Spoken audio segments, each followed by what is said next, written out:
এই মুহূর্তে রাজশাহী মেডিকেলে আছেন মওদুদ রানা, সরাসরি যাচ্ছি তার কাছে।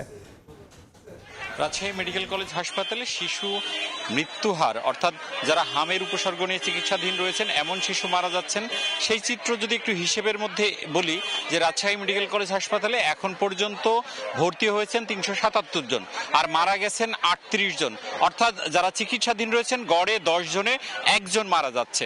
এবং আজও এই হাসপাতালটিতে 3 জন শিশু মারা গেছে, যাদের বয়স, দুজনের বয়স 5 মাস এবং একজনের বয়স মাত্র 7 মাস, এবং তাদের দুজনের বাড়ি চাঁপাইনবাবগঞ্জে, একজনের বাড়ি নাটোরে। রাজশাহী মেডিকেল কলেজ হাসপাতালে এখন প্রতিদিনই শিশু মারা যায় এবং তারা হামে আক্রান্ত হয়ে এখানে এসেছিলেন।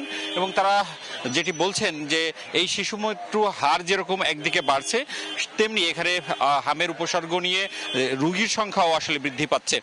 এখন গত 24 ঘন্টায় এখানে 25 জন রোগী ভর্তি রয়েছেন, 149 জন হামের উপসর্গ নিয়ে চিকিৎসাধীন রয়েছেন। এবং এখানকার চিকিৎসকরা যেটি বলছেন যে মৃত্যু এবং এখানে ভর্তির হার দুইটি গ্রাফই আসলে ঊর্ধ্বমুখী, অর্থাৎ প্রতিদিনই মৃত্যুর মিছিল যেরকম বাড়ছে তেমনি রোগী ভর্তির যে চিত্র সেটিও আসলে বাড়ছে। হাসপাতাল কর্তৃপক্ষ বলছেন যে তারা তাদের সাধ্যমতো চেষ্টা করছেন যাতে শিশু মৃত্যু কম হয়। আমরা কথা বলেছিলাম হাসপাতাল কর্তৃপক্ষের সাথে, তারা আমাদেরকে জানিয়েছেন তারা আইসিইউ বেড বাড়িয়েছেন, তারা 2টি কর্নার করেছেন, একটি বিশেষায়িত ওয়ার্ড রয়েছে, সেখানে তারা চিকিৎসা দিচ্ছেন। সংখ্যার আরেকটি খবর আছে, রাজশাহী মেডিকেল কলেজ হাসপাতালে এখন পর্যন্ত 7 জন যারা বয়স্ক মানুষ রয়েছেন তারা এই হামের উপসর্গ নিয়ে ভর্তি হয়েছেন। এর মধ্যে 4 জন এখনও চিকিৎসাধীন রয়েছেন এবং তাদের যে বয়সের চিত্র সেটি 14 থেকে 35 বছরের মধ্যে।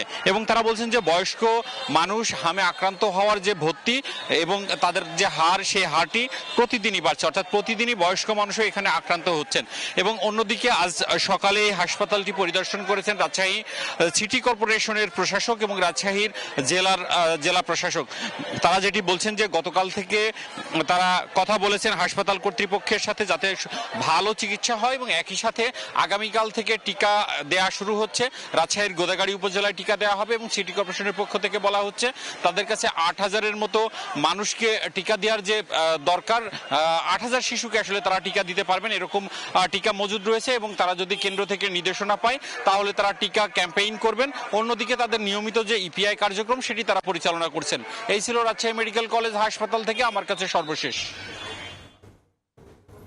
রাজশাহী মেডিকেল কলেজ হাসপাতাল থেকে সবশেষ খবর জানাচ্ছিলেন সহকর্মী মওদুদ রানা।